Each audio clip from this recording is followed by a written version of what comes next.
This is the radiator cooling duct panel for the Triumph TR4 and TR4A models.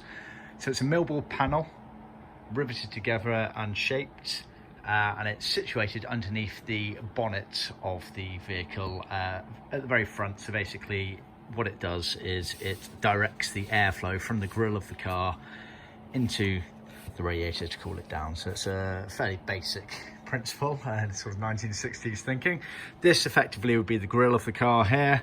You can see it has some holes in various areas around it for actually attaching it to the car, and it starts off at the wide end with the grille there and funnels it into a narrow end here, and the radiator would be here basically.